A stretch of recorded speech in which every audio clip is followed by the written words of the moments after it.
네, 저는 첫 번째로 발제를 하게 된 이화여자대학교 여성학과 김선혜입니다. 그래서 오늘 정가영 선생님께서 앞서서 간단하게 프로젝트 소개를 해주신 것처럼 저희가 인종과 젠더라는 주제를 가지고 이제 작년 가을부터 연구를 시작하였습니다. 그래서 지금 현재 굉장히 발전된 형태의 어떤 정리된 논의를 하기보다는 어떤 문제의식을 가지고 어떤 질문을 가지고 있는지를 이 자리를 통해서 함께 공유하고 나눌 수 있는 자리가 되기를 바랍니다. 저는 우선 한국여성학연구에서 혹은 페미니즘 담론에서 혹은 한국여성운동에서 인종이라고 하는 것이 이제까지 어떻게 접근되고 다루어지고 있는지, 그리고 이 인종 논의를 둘러싼 긴장과 갈등 혹은 곤란함에 대해서 이야기를 시작해 보고자 합니다. 그래서 오늘 제가 이 10분간 말씀드릴 이야기는 한국 여성학 연구 전체를 대변하거나 대표하는 이야기는 될 수 없다고 생각을 하고요. 저의 개인적인 연구의 여정 속에서 혹은 교육 경험을 기반하여 이야기를 해보고자 합니다. 한국의 페미니즘 운동 및 담론을 한 가지 기준으로 정리하거나 평가하는 것이 이제 오늘 논의의 핵심은 아니라고 생각하는데요. 오늘 이 자리에서 함께 이 인종과 젠더라고 하는 논의를 한국의 맥락에서 논의한다는 것이 어떤 의미가 있는지를 같이 토론해 볼 수 있으면 좋겠습니다. 우선 이를 위해서 한국의 맥락에 대해서 간단히 먼저 좀 설명을 드리고 싶은데요. 그러니까 현재 2022년 한국 사회에서 페미니즘은 가장 뜨거운 쟁점 중에 하나입니다. 그래서 젠더 갈등이라는 이름으로든 페미니즘이라는 이름으로 그러니까 연일 매스미디어나 언론에서 보도가 되거나 온라인 공론장에서 논의가 되고 있는 것을 볼 수 있습니다. 특히 소위 2015년 이후 온라인 공간을 중심으로 페미니즘 담론이 굉장히 확산되고 대중화 온 상황을 보고 있습니다. 그래서 아마 익숙하게 아시는 분들도 많이 계실 것 같은데요. 2016년 강남역 살인사건이라는 사건 이후로 이제 페미니즘의 대중화라고 하는 것이 굉장히 널리 퍼지게 되는 계기가 되었는데요. 이 사건은 20대 여성이 강남역 인근 화장실에서 낯선 남성에게 살해된 사건이었는데요. 이 사건이 여성 혐오 범죄로 정의됨에 따라 이 사건이 큰 사회적 반향을 일으키면서 소위 페미니즘 대중화가 다양한 영역에서 진행되어 오고 있습니다. 그러니까 이런 한국 사회 페미니즘의 대중화를 잘 보여주는 대표적인 예시 중에 하나가 82년생 김지영이라는 소설일 것입니다. 이 소설은 2016년에 출간되어 큰 인기를 얻었고요. 페미니즘 입문서 혹은 대중서로서 널리 읽히고 있습니다. 현재까지 한 30개 나라로 번역되어 출간되고 있고요. 또 영화 연극으로도 이제 새롭게 각색되어서 널리 알려지고 있습니다. 82년생 김지영이라고 하는 이름에서 보여지듯이 가장 보통의 한국 여성의 삶과 경험을 대표한다고 여겨지는데요. 여기서 저희가 주목하고 있는 것은 이 82년생 김지영은 어떤 보편성을 재현하고 있는지, 그리고 이 82년생 김지영은 누구를 대표하는 것인지, 여기서 한국 여성은 어떤 여성인지에 대한 고민이 인종과 젠더에 대한 논의에서 시작할 수 있는 출발점이 될 수 있다고 생각을 하였습니다. 그래서 이 이야기를 하기 위해서 이제 오전 키노트 세션에서도 교차성에 대한 이야기를 하였는데요. 그러니까 한국에서 교차성 이론과 페미니즘 담론의 확산 속에서 인종이 어떻게 논의되어 왔는지에 대해서 먼저 이야기를 해보고자 합니다. 미국의 비판인종 이론과 흑인 페미니즘 사상을 기반으로 교차성 이론이 발전되어 왔습니다. 그리고 이는 한국에서도 사회과학 전반에 많은 영향을 끼치고 있으면서 이론적 프레임워크이자 방법론으로서 널리 사용되고 있습니다. 그래서 한국 학계에서도 2010년 이후 다양한 인문사회과학 학문 분과에서 적극적으로 교차성 개념을 활용한 연구 결과물들이 출간되고 있는 것으로 나타납니다. 참고로 경계 없는 페미니즘 모한티의 책이라던가 이 흑인 페미니즘 사상 패트리샤 콜린스의 책이 2009년도에 모두 한국에서 번역되어 출간되었습니다. 대중 담론의 영역에서는 앞서 이야기한 이 페미니즘의 대중화 속에서 교차성 페미니즘이라고 하는 것이 소위 레디컬 페미니즘의 반대항으로서 설명되거나 소환되어 온 경향이 있습니다.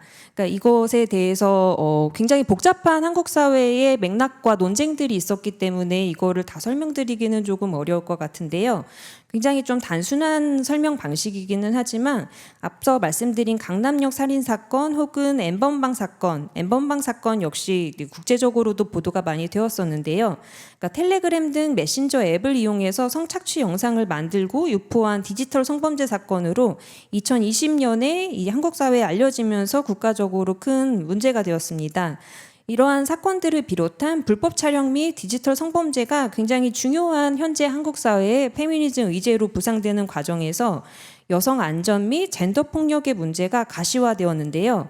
이 과정에서 이 피해와 폭력의 대상이 되는 한국 여성이라고 하는 주체가 생물학적인 여성의 문제로 치환되는 과정을 온라인 공론장에서 많이 발견할 수 있습니다. 이 과정에서 이 여성의 문제, 여성의 의제, 한국 여성이 겪고 있는 이 삶과 현실의 문제라고 하는 것이 생물학적인 여성의 문제로 치환되는 과정에는 이 트랜스 여성은 여성이 될 수 없다라고 하는 트랜스젠더 배제적인 수사와 정치적 흐름이 함께 형성되는 계기가 발생을 하게 되었는데요. 구체적으로는 불법 촬영 문제에 대한 대규모의 여성들이 이 자발적으로 모여서 만들어진 해화역 집회가 있었는데요. 이 집회에서 생물학적 여성만 참여 가능하다라고 하는 것이 공식적으로 명시되면서 그러니까 남성 가해자에 대한 반대 항으로 생물학적 여성이 안전한 공간이라고 하는 것이 굉장히 중요한 의미를 가지게 되고 트랜스젠더 여성은 위협적인 존재, 여성이 아닌 존재, 혹은 현재의 이 젠더 정치를 위협하거나 희석시킬 수 있는 존재로서 재현되면서 특정한 방식의 어떤 페미니즘 논의가 만들어지게 되고 이것이 그러니까 레디컬 페미니즘이라고 하는 이름을 얻게 되는 과정이 최근 몇 년 사이에 한국 사회에 있었습니다.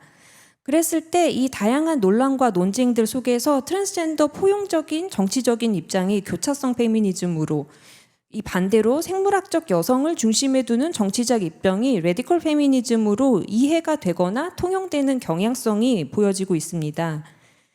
그러니까 교차성 페미니즘이라고 하는 그러니까 페미니즘 이론 안에서는 굉장히 복잡하거나 아니면 훨씬 정교한 이론적인 논의가 한국 사회에서는 굉장히 대중적으로 소환되거나 널리 사용되고 있다는 것도 굉장히 흥미로운 지점인데요. 엠넷과 같은 이 상업적인 채널에서도 한 음악 프로그램에 참여한 여성 래퍼가 자신을 교차성 페미니스트라고 소개하는 장면이 방영이 되기도 하고요. 그리고 이 설명의 자막의 문구라는 게 교차성 페미니즘이란 뭐 동물권, 기후, 여성뿐만이 아니라 여러 사회 문제에 대해 관심을 갖는 페미니즘이다라고 하는 자막이 나오기도 했고요. 이런 방식으로 그러니까 교차성 페미니즘은 이 레디컬 페미니즘, 생물학적인 여성 중심주의의 반대항으로서 통용되게 됨에 따라 이 교차성 개념이 역사적으로 발전되어 온 과정에서 인종이 핵심적으로 놓여 있다는 점은 잘 보여지지 않고 있는 현재의 상황이 있습니다.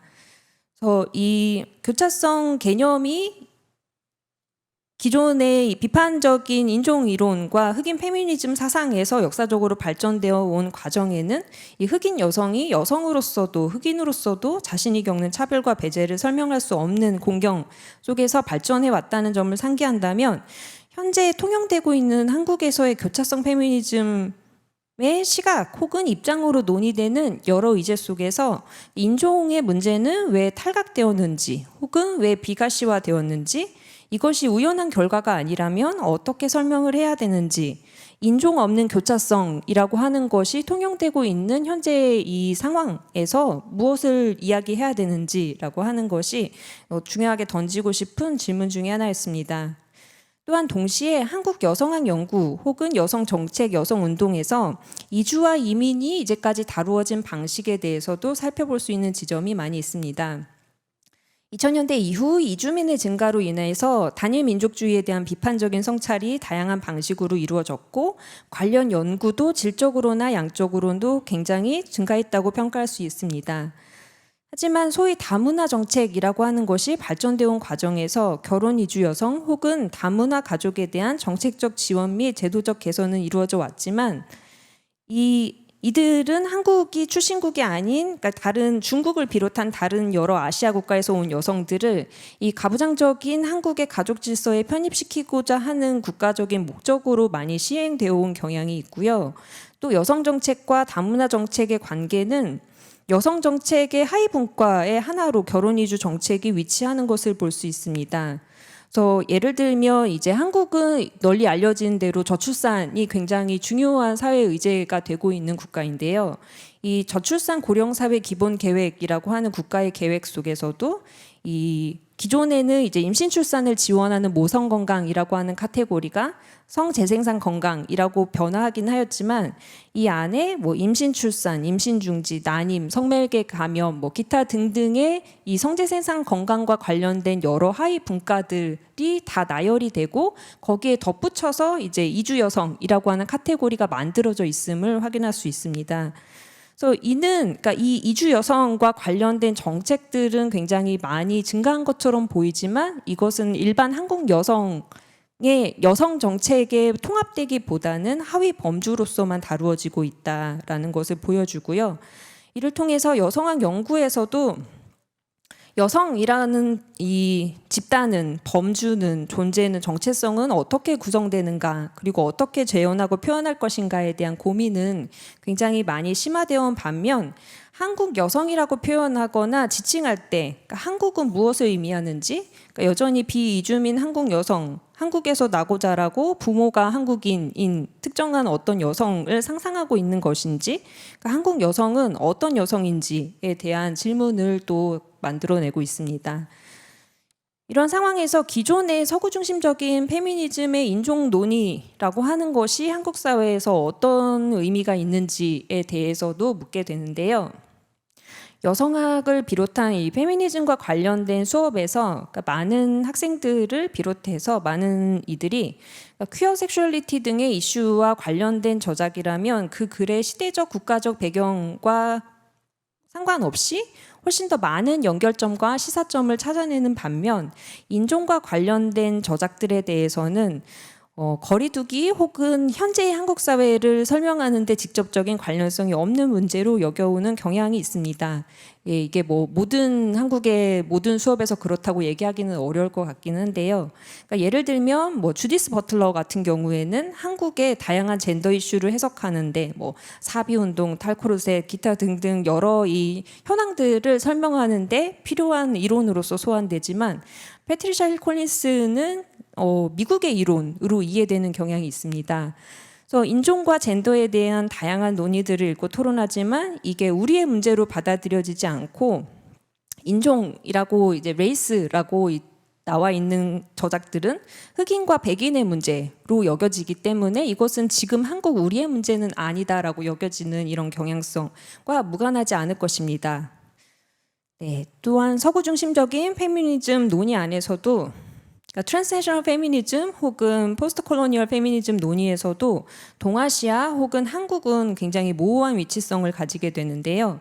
그래서 1세계도 3세계도 아니라고 이제 여기게 되고 서구의 식민 지배도 아닌 일본의 식민 지배 역사를 가지고 있는 한국, 그래서 많은 한국의 여성들이 혹은 여성 연구자들이 백인과 동일시한다고 볼 수 없지만 그렇다고 유색인종 페미니즘이라고 하는 논의와 동일시하기도 어려운 상황에서 한국 여성은 유색인종 여성인지 유색인종 페미니즘 논의와 관계 맺기의 어려움은 그렇다면 어디서 기원하는지에 대해서도 토론을 해보고 싶었습니다. 네, 이제 정리하자면요. 다시 묻게 되는 것은 그렇다면 한국 여성은 무엇인가? 그러니까 한국 여성은 누구인가? 한국 여성을 다시 질문하자라는 것인데요. 앞서서 처음에 정가영 선생님 말씀하신 것처럼 전체 결혼 중 10건, 한국 사회에서 전체 결혼 10건 중 한 건이 외국인과의 결혼으로 나타날 만큼 최근 20년간 한국 국적을 취득한 혹은 한국에 거주하는 비한국인은 굉장히 증가했습니다. 그리고 결혼 이주의 경우 80% 이상이 여성이고 이들의 평균 나이는 20, 30대가 가장 많습니다. 이와 동시에 한국에서 현재 페미니즘의 대중화 흐름 속에서 매일 대중매체 및 온라인 공간에서 회자되는 한국 여성, 한국 남성 혹은 소위 이대녀, 20대 여성 혹은 20대 남성 이대남이라고 하는 담론에서 재현되는 여성 혹은 남성은 그렇다면 어떤 여성과 남성인가? 그리고 이러한 상황에서 인종을 말한다는 것의 의미는 무엇일까? 네, 한국 여성학 혹은 한국 여성 연구에서 그러니까 여성을 고정되고 안정된 개념 혹은 고정된 어떤 주체로서 다루지 말고 이것을 분석적 범주로서 어떻게 재구성하고 탐구할 것인가에 대한 논의들이 이제까지 많이 이루어져 왔습니다. 그래서 이제는 이 한국 여성에서 한국이라고 하는 범주는 그러면 어떻게 다시 비판적으로 검토할 수 있는지, 한국 여성은 그러면 어떤 여성인지, 무엇이 한국 여성 문제인지에 대해서 다시 검토가 필요한 시점이라고 생각합니다. 네, 이상입니다. 네, 김선희 선생님 발제 감사합니다. 교사적 관점에서 인종과 젠더를 어떻게 풀어나가야 할지 중요한 지점들을 문제의식을 공유해 주신 것 같습니다. 저희 원래는 10분 예정인데 시간이 조금 초과되었는데요. 저희 현장에 계신 스태프이 앞으로 8분 경과, 10분 경과를 알려주면 저희 패널리스트 분께서 마무리해 주시면 감사하겠습니다. 다시 한번 발제 감사드리고요. 다음으로 사회과 교육과의 이영민 교수님 발제 듣도록 하겠습니다. 네, 안녕하세요. 저는 이화여대에서 인문지리학 공부하고 있는 이영민입니다. 오늘 이렇게 훌륭한 자리에 제가 여러분들과 이야기를 나눌 수 있게 돼서 대단히 기쁘고 또 영광스럽습니다. 제가 이제 이 프로젝트에 참여하게 된 것은 제가 그동안 이제 쭉 관심을 갖고 연구해 왔던 한국의 한국 사회의 다문화 현상, 다문화 문제입니다. 물론 이제 거기에서 더 진전을 시켜서 이게 이제 젠더 이슈와 어떻게 관계가 있는가 하는 것들에 대해서는 제가 아직 여러 가지 지식이라든가 쌓아온 것들이 부족하기 때문에 계속해서 배워나가면서 보완을 해 나가고자 합니다. 그래서 오늘 제가 이제 말씀을 드릴 내용은 한국 사회의 그 인종주의와 관련된 그런 내용입니다. 서구 사회에서 우리 인종이나 인종주의 개념이 갖는 어떤 기본적인 구도는 백인과 비백인, 그 비백인은 주로 이제 유색인종들, 특히 흑인을 이야기하는 것이죠. 그렇다고 볼 수가 있겠습니다. 그래서 이런 그 구도가 어떤 과거 식민 제국주의 시절의 경제적인 지배와 종속의 관계로서 탄생되었던 그런 노예제, 거기에다가 이제 생물학적인 신체 특성이 이제 결합이 돼서 만들어진 일종의 허구적인 개념이다라고들 이야기합니다. 그것이 이제 인종이라고 하는 개념이라고 한다면, 인종주의는 죄송합니다. 거기에 이제 덧붙여진 차별적인 이데올로기다라고 할 수가 있겠죠. 이러한 서구의 인종주의는 현대 사회의 한국에서도 사실 그대로 통용됩니다. 과거 100여 년 전에 구한말 이제 개화기 시대 때 이제 한국이 제국주의적인 글로벌화에 편입이 되면서 당시에 이제 사회 진화론에 입각해서 인종적인 위계 질서 속에 이 당시의 한국 사람들, 조선인들이죠. 조선인들이 과연 어떤 위치를 차지하고 있는가, 어떤 위치에 속해야 하는가 하는 것들을 찾아나가는 그런 과정 속에서 서구 사회, 백인들에 대한 동경과 비서구에 대한 흑인들 혹은 뭐 유색인종들에 대한 멸시 혐오로 이제 그대로 이제 이식이 되는 것 같습니다. 뭐 흑인에 대한 차별은 말할 것도 없고요. 자, 한국 사회에서의 인종주의를 지금 말씀을 드리는 겁니다. 아시아의 개도국 출신, 최근에 많이 늘어나고 있는 이주 노동자라든가 결혼 이민자들을 대하는 한국인들의 태도를 통해서도 이를 확인할 수가 있습니다. 그런데 한국 사회에서만 작동되는 독특한 인종주의가 있는 것 같습니다. 같은 민족 집단인 조선족, 재외 동포들, 그 중에서도 이제 조선족을 제 중심으로 해서 좀 연구를 진행하고자 하는데요. 사실 따지고 보면은 우리는 모두 조선족이죠. 그래서 그런 제목의 책도 한국어로 이제 나와 있는 것들이 있는데, 그럼에도 불구하고 제외 동포들에 대해서 삐딱한 시선들이 분명히 존재합니다. 예를 들어서 조선족들에 대한 혐오, 상대적으로 고려인들에 대해서는 아직 어떤 연민의 그런 감정들이 좀 강한 것 같고요. 자이니치, 제1조선인이죠. 자이니치에 대해서는 그냥 무관심했다라고 저는 생각을 합니다. 근데 최근에 이제 그 영화 빠찡코를 통해서 한국인들에게도 그들의 존재가 알려지는 그런 계기가 된 것 같습니다.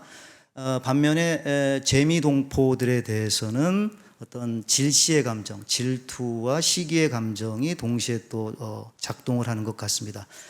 특히 한국으로 다시 돌아오는 귀한 이주자들에 대한 차별과 혐오가 인종주의의 모습으로 나타나서 뿌리를 내리고 있는 것이 아닌가라는 생각이 듭니다. 이웃나라 일본도 좀 비슷한 현상이 있죠. 그 일본의 그 브라질 이민자들의 후손들, 페루 이민자들의 후손들, 니케이진이라고 하는데요. 좀 비슷한 그런 모습들이라고 볼 수가 있겠습니다. 가령 제가 읽은 책 중에 한 구절은 이런 구절이 있었습니다. 영국에 살고 있는 그 조선족 집단들에 대한 그런 연구서였는데요. 영국 사회에서 그 조선족들을 차별하는 것은 그 영국인들이 아니라 한국인들이었다. 유일하게 자신들을 차별하는 것은 한국인들이었다라고 하는 그런 문구가 있었습니다. 그래서 이러한 주제를 좀 깊이 있게 천착함으로써 서구 사회와는 다른 한국 사회의 인종주의가 어떻게 형성되고 어떻게 작동되는지 그 메커니즘을 밝힐 수 있지 않을까라고 저는 기대를 하고 있습니다. 일종의 문화적 인종주의가 아닐까라는 생각을 해봅니다. 이 재외 동포 그리고 재외 동포 이주자들에 대해서 우리가 좀 상당히 차별적으로 좀 인식하는 경향이 있습니다. 재외 동포라고 하는 것은 해외에 살고 있는 우리 민족에 이제 방점을 둡니다. 그래서 공식 명칭이 재외 동포입니다. 동자가 같다라는 의미이지 않습니까? 그래서 이 명칭 속에는 재외 동포라는 명칭에는 그 한인 민족주의의 외연이 확장된다라는 그런 의미가 분명히 내포되어 있는 것 같습니다. 코리안 디아스포라라고 표현합니다. 이 재외 동포는 크게 재외 국민과 외국 국적 동포로 구성이 되는데 그 현지 국가의 국적을 보유하고 있느냐 있지 않느냐 여부에 따라서 재외 국민과 외국 국적 동포 이렇게 구분이 됩니다. 이 중에서 한국 사회의 인종화의 대상이 되는 것은 한국으로 귀환 이주를 실천한 그런 외국 국적 동포가 되겠습니다. 그 동포에 대한 정의가 분명히 이제 법령으로 나와 있는데요. 자, 어쨌든 그 여러 그 재외 동포들이 있어요. 뭐 조선족, 고려인, 또 북한 이탈 주민도 뭐 포함을 시킬 수가 있겠고요. 그 이외에 뭐 일본, 뭐 미국 등등. 그래서 이런 그 재외 동포들이 독특한 특성을 갖게 된 것은 분명한 사실입니다. 벌써 8분이 됐군요. 그래서 이 중에서 이제 제중동포, 그러니까 조선족이라고 하는 분들과 고려인들, CIS 동포, 종포들이 주로 이제 한국 사회에서는 하층 계급 이주 노동자들과 같은 선상에서 이렇게 논의가 되고 다문화라고 하는 그런 범주 속에서 같이 논의가 됩니다. 그래서 이들에 대해서 조금 더 깊이 있게 좀 살펴볼 필요가 있겠습니다. 가령 조선족의 한정해서 좀 말씀을 드리자면은 애당초 이제 1980년대, 90년대에 이산가족 방문을 통한 그런 한국으로의 귀환이 상당히 많았습니다. 그때는 재외 동포의 재회라는 그런 관점이 분명히 강했습니다. 하지만 이제 1990년대, 2000년대에 들어오게 되면 조금 달라지는데 그때는 이제 조선족 결혼 이민자들이 유입이 되면서 조선족이 이제 같은 민족이기 때문에 한민족의 그 순수 혈통의 인구를 재생산하는데 적임자다라는 이런 관점이 이제 생겨나는 것 같습니다. 그러다가 이제 2000년대 이후가 되면은 조선족 남성 이주 노동력의 비율이 커지게 됩니다. 그렇게 되면은요, 이제 주로 이제 하층 노동력, 3D 업종이라든가 이런 데 이제 주로 배치가 되는데, 이제 언어 소통이 가능한 양질의 노동력, 그다음에 좀 비천한 문화를 수용한 동일민족, 그다음 하층 계급화되어서 일자리를 빼앗는 문제적인 집단, 뭐 이런 상당히 부정적인 관점들이 가부장적인 폭력과 범죄 집단이라는 이미지와 더불어서 같이 생산이 되게 됩니다. 자, 그래서 이런 제중동포, 조선족의 경우는요, 이게 한반도를 둘러싼 지정학적인 관계와 또 밀접하게 연관이 될 수밖에 없습니다. 그래서 재외동포에 대한 낙인 찍기, 경계 긋기 이런 것들이 이제 수행이 됩니다. 좀 마무리를 해야 될 것 같습니다. 이 한국 사회는 분명히 다문화 사회로 진입을 했다라고 합니다. 전체 인구의 지금 한 5% 정도 내외로 외국인이 차지하고 있는데요. 흥미로운 것은 이 다문화라고 하는 그 개념 용어가 한국인 선주민 문화를 포함한 다양한 문화들의 공존이라고 하는 원론적인 그런 의미를 갖지 못하고 있습니다. 한국 사회에서는. 그런 의미는 상실되었고요. 한국인 선주민 문화가 분명히 존재하고 그것의 상대 개념으로서 일종의 낙인 찍기와 경계 긋기의 메커니즘으로 작동하고 있다는 그런 사실, 이런 엄연한 사실을 지적하고 싶습니다. 이 한국 사회에서 유통되는 이러한 다문화, 다문화주의는 곧 인종주의의 다른 이름이 아니겠는가라는 생각을 해봅니다. 한국 다문화 사회의 역사가 본격적으로 이루어진 것은 불과 한 40여 년 정도라고 볼 수가 있겠습니다. 이 시기의 변화가 분명히 어떤 순혈주의 정체성의 한민족 공동체가 그동안 반만 년의 역사를 이어왔는데, 그런 어떤 상상적인 민족주의의 균열을 가져온 것은 분명한 사실입니다. 다른 집단, 다른 문화와의 공존과 섞임에 대한 어떤 애착, 칭송 이런 것들이 한편에 있고, 동시에 공포, 두려움이 있습니다. 이런 것들이 경합을 벌이는 이런 작금의 상황이 아닌가라는 생각이 듭니다. 이런 가운데 제가 이제 좀 깊이 있게 바라보고 싶은 문제는 또 이런 것들이 있습니다. 재외동포 이주자들은 분명 다문화의 한 부분으로 간주돼서 이제 연구가 되고 있습니다. 그런데 그들 재외동포 자신들은 그러한 인종화와 인종주의를 과연 어떻게 바라보고 있을까? 그리고 스스로를 어떻게 위치시키고자 할까 하는 것들입니다. 두 번째는 이 선주민 한국인 집단과 관련된 문제입니다. 한국 사회의 다문화 구성 성분으로서 논의되지 않습니다. 완전히 제외되어 있습니다. 다시 말해서 소위 말하는 한국인성이라고 하는 것이 문제시되지 않았습니다. 재외동포조차도 타자화하는 한국인성은 과연 무엇인지, 그 실체가 무엇인지, 한국적인 새로운 개념이라고 할 수 있는 다문화, 한국적인 다문화라고 하는 용어가 원래의 의미 그대로의 다문화로 재구성될 필요가 과연 있는 것인지, 그것이 과연 가능한 것인지, 이런 것에도 제가 관심을 갖고 좀 살펴보고자 합니다. 마지막으로 외국인 이주자의 인종화가 당연시되고 재외동포 이주자조차도 새롭게 인종화되는 이유는 그들이 이주민이기 때문입니다. 이주민이라고 하는 단어 속에서도 앞에 이자, 옮길 이자에 좀 더 방점이 두어진 것 같습니다. 그런데 사실 이주민이라고 하는 용어에는 주자가 거주한다라고 하는 주자입니다. 장소를 취한다라고 하는 주자죠. 그 주민으로서 살아갈 수 있도록 하기 위해서 필요한 것이 과연 무엇일까 하는 것들에도 제가 관심이 많습니다. 결국은 로컬의 생활 공간에서의 어떤 권력 관계를 좀 깊이 있게 들여다볼 필요가 있지 않을까라는 생각을 해봅니다. 제가 좀 길게 그 논의를 했습니다. 죄송합니다. 이상 저의 발표를 마치도록 하겠습니다. 감사합니다. 이영민 교수님 감사합니다. 선생님들 모두 오랫동안 갖고 계신 문제의식이었던 만큼 10분의 시간이 너무 짧은 게 아닌가 죄송한 마음이 듭니다. 다음으로 이소은 교수님 발제 듣겠습니다.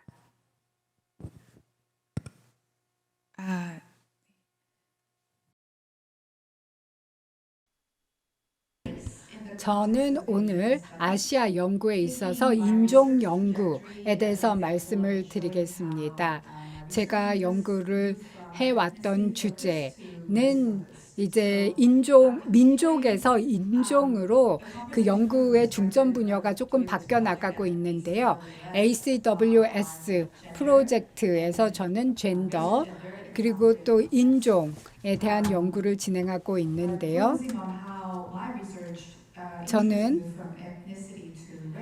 민족에서 인종으로 이제 연구 분야를 바뀌고 있고요. 4년 전에 이민자, 그리고 또 여성 이주자, 그리고 결혼 이주자에 대한 연구를 진행했고요. 중국과 베트남 이주자에 대한 연구를 통해서 4년 전에 박사학위를 받게 되었습니다. 그 전에도 물론 인종에 대해서 관심은 있었지만은 이민 문제를 북미 지역과 호주에서 주로 연구해온 저로서는 여러 가지 한계점이 있었습니다. 이러한 국가에 있어서는 인종에 대한 관심이 굉장히 많았는데 인종에 대한 문헌과 자료가 서구 맥락에서 너무나 많았고 또 아시아 지역에서 특히 한국에 있어서는 인종에 대한 자료나 문헌이 너무나 부족했기 때문에 이제 인종에 대한 연구를 과거에는 하지 않았습니다. 그런데 이제는 제가 박사학위를 공부를 했을 때 인종 연구를 하지 않았던 것은 그만큼 제 연구에 있어서 인종이라는 개념에 대한 이해가 부족했다라는 것을 알게 되었습니다. 인종이라는 것은 역사적으로 또 사회적으로 깊은 뿌리를 가지고 있고 또 역사적으로 현재적인 매니페스테이션과 역사적인 진화와 관련된 부분이 많기 때문입니다. 그래서 저는 인종의 특수성과 역사성을 살펴보고 또 인종 연구를 통해서 그 어떠한 새로운 사실을 밝힐 수 있는지를 살펴보도록 하겠습니다. 제가 박사학위 연구를 할 때 인종과 관련된 여러 가지 문제의식이 밝혀지기는 했었습니다. 굉장히 또 시급하게 다뤄져야 되는 문제도 있었고요. 오늘은 제가 박사학위 공부를 했을 때 접했던 케이스를 소개해 드리겠습니다. 이 케이스는 인종 연구와도 밀접한 관련이 있는 케이스인데요. 저는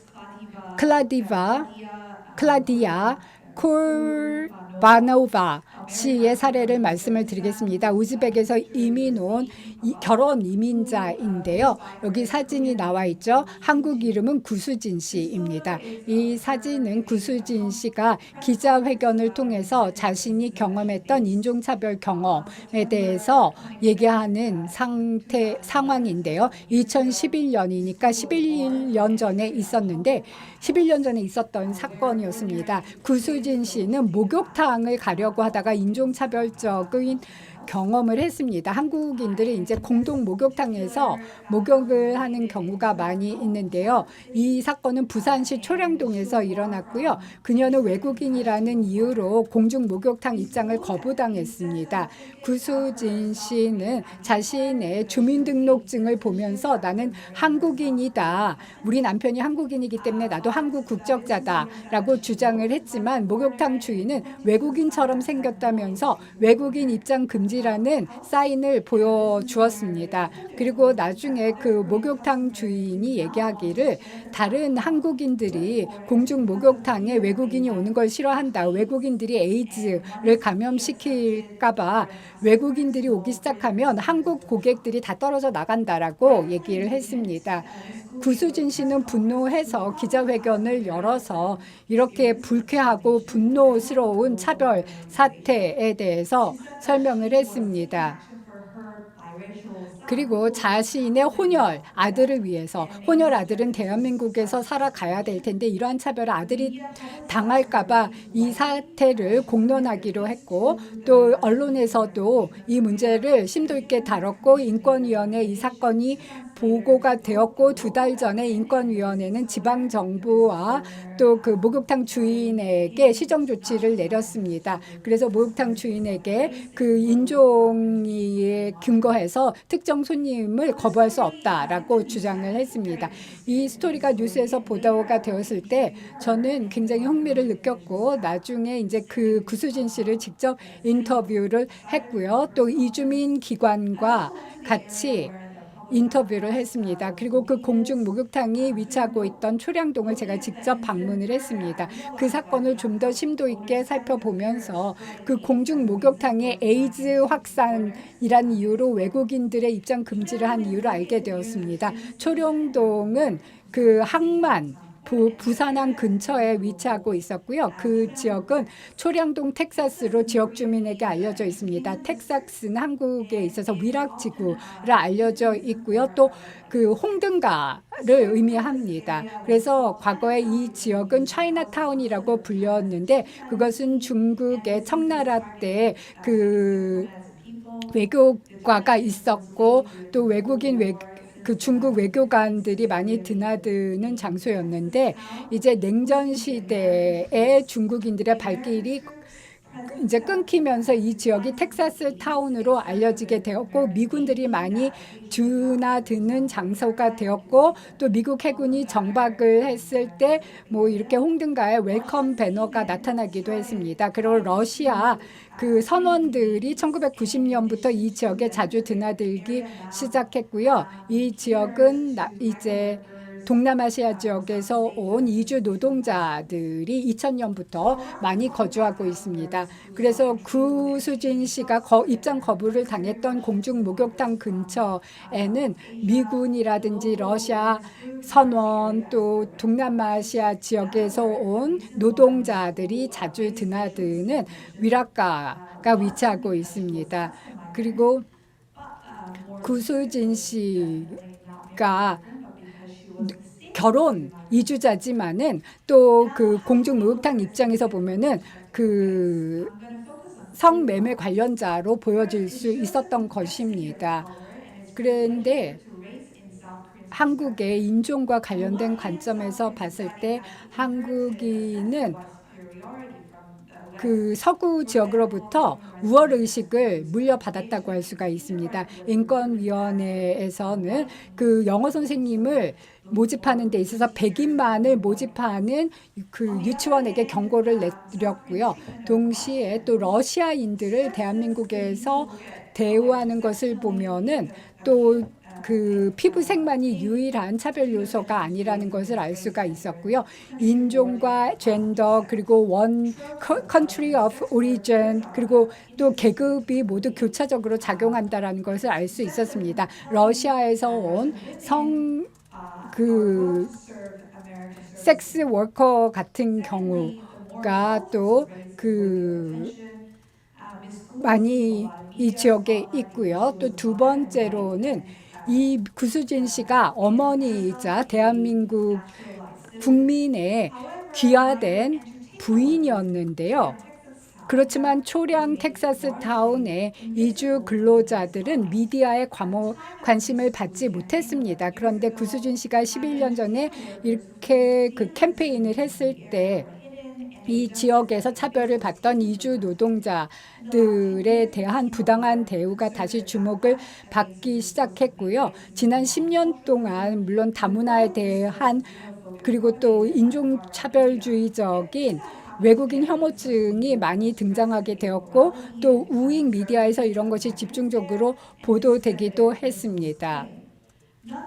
그럼에도 불구하고 그때와 변하지 않는다는 것은 도덕적인 정치학을 통해서 누가 차별을 받지 않을 권리가 있는지에 있어서 가족의 젠더 역할이 아직까지 중요하다라는 것입니다. 그리고 또 외국인이라는 표현 그리고 또 공중 목욕탕에서 외국인 입장 금지라고 쓰여 있었는데요. 구수진 씨는 외국인이라는 것은 한국 국적이 없는 사람이라고 생각을 했기 때문에 자신의 주민등록증을 꺼내서 보내주었죠. 그렇지만은 그 공중 목욕탕 주인에서 봤을 때 외국인은 국적과 상관없이 피부색으로 봤을 때 한국인이 아닌 러시아 사람 아니면 동남아시아 지역 사람들을 의미했던 것이죠. 그래서 국적이라는 것은 별로 중요하지 않았던 것입니다.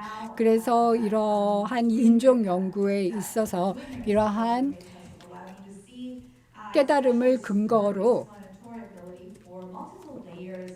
다층적인 힘의 역학을 살펴볼 필요가 있다고 생각합니다. 이러한 부분에 대해서 계속적으로 연구를 진행할 예정입니다. 감사합니다. 이소은 선생님 감사합니다. 저희 현장에서는 다음 슬라이드 넘겨주시면 감사하겠습니다. 저희 공동연구원 선생님 여러분들의 중요한 발제를 들었는데요. 역시 현장에서 또 강단에서 연구 진행하시면서 느꼈던 다양한 문제의식을 굉장히 고개 끄덕이면서 듣게 되는 시간이 아니었나 생각됩니다. 저희가 공통 토론을 지금부터 20분가량 하게 될 텐데요. 앞에서 귀한 발제가 조금 길어짐에 따라서 약간 내용이 지금 줄여야 되는 상황이 되긴 했지만 제가 봤을 때 저희가 미리 준비한 3번 질문은 저희 선생님들의 발제에서 어느 정도 같이 공유가 되었다고 생각됩니다. 그래서 저희 첫 번째 질문 그리고 두 번째 질문을 중심으로 각 10분씩 할애해서 저희가 토론을 하고 또 그 이후에 저희 청중으로 오픈 플로어를 열어서 더 많은 이야기를 나눠보면 어떨까 싶습니다. 그리고 저희 줌이랑 또 현장에서 함께해 주시고 있는 청중분들께서는 편안하게 챗이나 챗박스나 아니면 현장의 메모 내지는 거수를 통해서 질문을 미리 편하게 공유해 주시면 감사하겠습니다. 그럼 먼저 첫 번째 질문에 대해서 함께 얘기 나눠보겠습니다. 한국 사회에서 또 비서구 사회에서 doing race, 인종 연구를 한다는 것의 의미는 저희에게 무엇일까요? 선생님들의 의견 고대하겠습니다.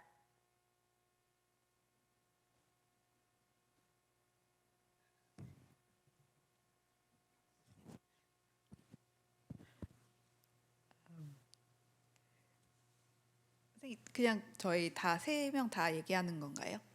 여기 앞에 네, 네. 그 노트패드 좀 내려주시겠어요?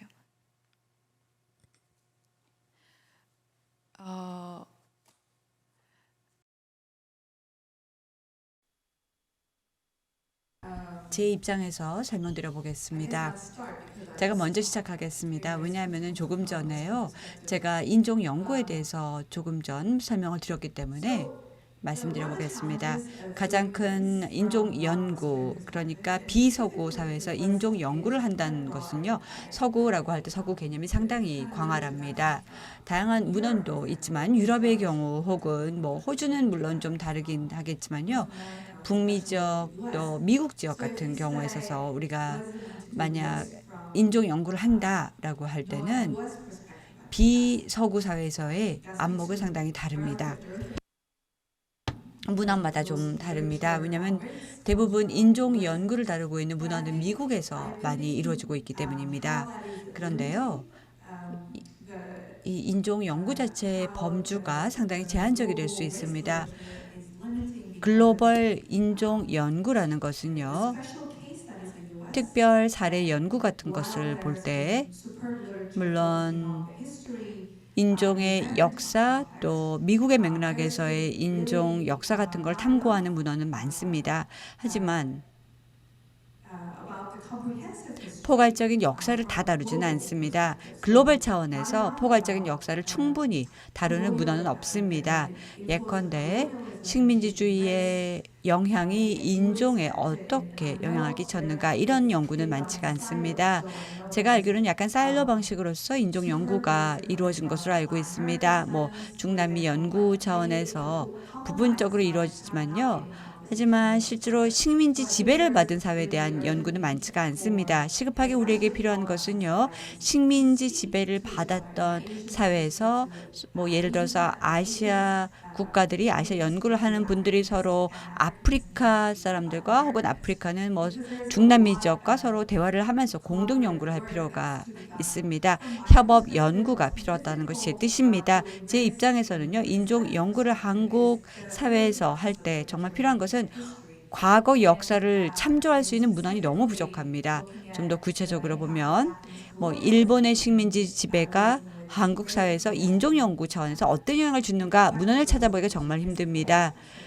그리고 또 한국에서 인종 연구 자체 어떠한 영향을 주어서 우리가 연구의 방향을 잡는데 식민지 지배가 어떤 함의가 있는가를 찾아보기가 힘듭니다. 그리고 누군가가 아까 말을 했던 것 같은데요. 일본이 사실 암흑 것과 같은 이 인종 연구 그리고 또 전형적인 인종 모습 자체를 좀 자리 잡아갔다 이런 말을 누군가 해줬는데요. 맞습니다. 그러면 서구 사회에서 인종 연구라는 것은요. 역사가가 아니더라도 얼마든지 협력적인 네트워크를 형성해서 또 서로 연결하고 또 학자들이 지역에서 같이 연구를 하거나 전문성을 교류하는 경우가 많습니다. 그래서 비서구 사회는 상당히 좀 다릅니다. 예, 한국 사람들에게 개인적으로 질문을 하게 되면은 본인은 인종 차별을 하지 않는다 이렇게 이야기합니다. 근데 이제 그때의 인종은 아마도 서구 사회에서 만들어진 그런 어떤 인종주의적인 개념을 이야기하는 것 같습니다. 근데 이제 제가 보기에는 아까 저의 발표에서도 말씀을 드렸듯이 분명히 생물학적인 어떤 차이를 바탕으로 한 그런 인종주의가 아니라 할지라도 분명히 어떤 다름에 대한 혐오가 존재하고 있고 그것이 상당히 문화적으로 점점 확산되는 그런 모습을 확인할 수가 있을 것 같습니다. 일종의 문화적 인종주의라고 할까요? 법적으로나 제도적으로는 계속해서 이민법이라든가 이주와 관련된 그런 법령을 좀 더 정교화시킴으로 해서 한국 사회에서의 어떤 혼란을 줄이기 위한 노력을 정부적인 차원에서 하고 있습니다. 하지만 일반 그 선주민, 선주민, 이주민 이렇게 나눠서 한번 얘기해 보도록 하겠습니다. 선주민들의 그런 문화적인 인종주의는 오히려 더 교묘하게 뿌리를 내리고 있다라고 저는 좀 생각을 해보고 있습니다. 결국은 한국 사회에서의 인종 연구는 여러 개의 그 의제들이 도출이 될 수가 있겠는데 저는 개인적으로 그 선주민이 도대체 누구인가, 그 한국인이 누구인가, 한국인성이라고 하는 것이 무엇인가, 결국은 한국 민족주의가 무엇인가와도 또 연결이 되는 문제라고 할 수가 있겠는데요. 그것에 대한 관심, 환기가 필요하지 않을까라는 그런 생각을 해봅니다. 재외 동포들, 특히 조선족들에 대한 어떤 인종주의가 지금 뿌리를 내리고 있는 이유는 역시 같은 민족이라고 보긴 보는데 그들의 그 민족의식이라든가 문화가 상당히 오염됐다라고 생각하는 것 같습니다. 일종의 오염된 민족주의라고 할까요? 그래서 결국은 그럼 오염되지 않은 민족주의가 과연 있는 것이냐, 그리고 어떻게 계속해서 재구성되고 있는 것인가 하는 것들에 대한 관심이 좀 필요할 것 같고, 그런 부분은 한국의 인종 연구가 가지고 있는 어떤 독특한 특성, 의미가 아닐까라는 그런 생각을 해봅니다. 네. 그 한국 비서구 사회에서 인종 연구를 한다는 것의 의미라고 하는 질문은 이 한국에서 인종 연구를 한다는 것이 왜 중요한가라고 하는 것과 같은 맥락에 놓여 있다고 생각을 합니다. 그래서 앞서 두 분 선생님 말씀해 주신 것의 연장선상에서 그러니까 한국에서 레이시즘은 굉장히 복잡하고 미묘하고 잘 드러나지 않는 방식으로 작동한다는 것이 되게 중요한 부분일 것 같아요. 그래서 그러니까 특히 흑인도 백인도 아니다라고 하는 것과 어떤 서구의 정의에서는 에이시안이라고 하는 한 인종적 카테고리 안에 들어가지만 이 아시아 안에서 만들어지고 있는, 작동하고 있는 굉장히 복잡한 이 인종적인 위계 질서라고 하는 것이 레이시즘으로 잘 명명되지 않거나 잘 포획되지 않기 때문에, 그러니까 마치 없는 것이거나 외부의 문제이거나 시급하지 않은 문제이거나, 그러니까 당장 한국 사회에 굉장히 해결해야 되는 시급한 문제로서 잘 보여지지 않는, 그러니까 이런 특성들이 이제 한국에서 이 인종 혹은 인종화, 인종주의를 개념화하는 데 굉장히 중요한 부분이지 않을까라는 생각을 하고 있고요. 그리고 또 이 그러니까 아시안이라고 하는 그러니까 진짜 이 가장 큰 대륙인 아시아라고 하는 것을 하나로 묶어서 설명한다는 것 자체가 갖고 있는 여러 어려움들이 있는데요. 그래서 아시안이 뭐 미국의 관점에서 보면 하나의 인종 카테고리이고 그렇기 때문에 예를 들어 한국 남성과 필리핀 여성 사이에서 태어난 아이는 아시안과 아시안 사이에서 태어난 아이이기 때문에 이들이 인터레이셜 혹은 뭐 멀티레이셜 패밀리로 정의되거나 접근되지 않을 수 있는데 한국에서 이들은 코시안, 그러니까 코리안과 아시안이 내 자녀라는 이름으로 불리는 것처럼, 그러니까 혹은 다문화 자녀로 불리는 것처럼, 그러니까 이들이 인종화되는 방식은 굉장히 복잡하고, 그러니까 단순히 피부색의 문제도 아니고, 단순히 출신국의 문제도 아니고, 굉장히 복잡한 역동들이 개입되어 있는데, 그것이 어떤 컨셉으로 접근하거나 분석할 수 있는지에 대해서 훨씬 더 많은 좀 정교한 논의가 앞으로 발전되어야 되는 부분이 있다고 생각이 들고요. 그러니까 그렇기 때문에 이 한국 비서구 사회에서 인종 연구를 한다는 것은 그러니까 기존의 인종 연구나 인종 이론에서 주목하지 못하거나 아니면 많이 다루지 못했던 이 아시아라고 하는 그 지역 안에 내부에서의 인종주의라고 하는 것이 어떤 형태인지를 좀 더 잘 살펴볼 수 있는 분야이지 않을까라는 생각을 합니다. 네, 선생님들 의견 감사합니다. 지금 아까 개별 발제에서 말씀해 주셨던 내용과 또 지금 공통 토론을 통해서 나오는 이야기들이 다시 서로 만나고 교차하는 것을 목격하게 되는데요. 특히 이소은 교수님께서 말씀해 주신 그 아프리카나 아시아처럼 식민 지배를 받은 경험이 있는 국가들 간의 상호 공동 연구가 필요하고 또 과거의 역사적 맥락 속에서 이 특수한 인종화의 과정을 조명해 볼 수 있는 그런 자료들이 절실하다라는 말씀을 해주셨고 또 이영민 교수님께서는 특히 지금 중요한 키워드죠. 이 혐오, 다름에 대한 혐오가 어떻게 교묘하게 뿌리를 내리고 있는가, 한국인이 누구인가라는 아젠다를 던져주셨습니다. 이것은 또 앞서서 김선혜 교수님께서 개인 발제 때 말씀해 주셨던 우리가 지금 과연 한국 여성을 어떻게 정의할 수 있는가, 우리가 연상하고 있는 상상해내고 있는 여성 그리고 한국 여성이라는 범주는 어떻게 변화하고 있거나 하고 있지 않은가에 대해서 말씀해 주셨던 것과 또 연결되는 부분이 아닌가 생각됩니다. 이것은 역시 저희가 또 준비했던 두 번째 질문과 굉장히 이어지게 되는데요. 어떻게 보면 좀 반복적인 논의가 될 수도 있겠습니다만 때마침 또 오늘 저희 자리가 이 아시아 내에서의 또 국제 내에서의 국제사회 내에서의 이 독특한 지정학적 특성을 전제한 상태에서 협업과 인종 젠더를 둘러싼 정치학을 바라보기 위한 자리인 만큼 이런 논의도 계속해서 조금 발전시켜 나가면 좋겠다고 생각합니다. 이 서구 내지는 서구의 이론과 방법론, 이것이 저희가 지금 하고자 하는 인종 연구에 있어서 어떤 영향과 자장을 형성하고 있다고 보시는지요? 의견 나눠주시면 감사하겠습니다.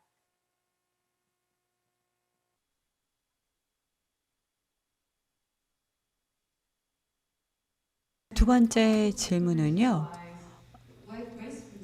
우리가 인구에 대한 연구를 미국과 구획화할 수 있는지 구분할 수 있는지입니다. 예를 들어서 우리가 유럽을 하나의 구역으로 간주하는 것처럼요. 왜냐하면 각 사회마다 평가를 해야 됩니다. 역사적인 순간이 있습니다. 예를 들어서 인종 연구 자체가 체계화되는 과정 자체 내용이 달라질 수 있습니다.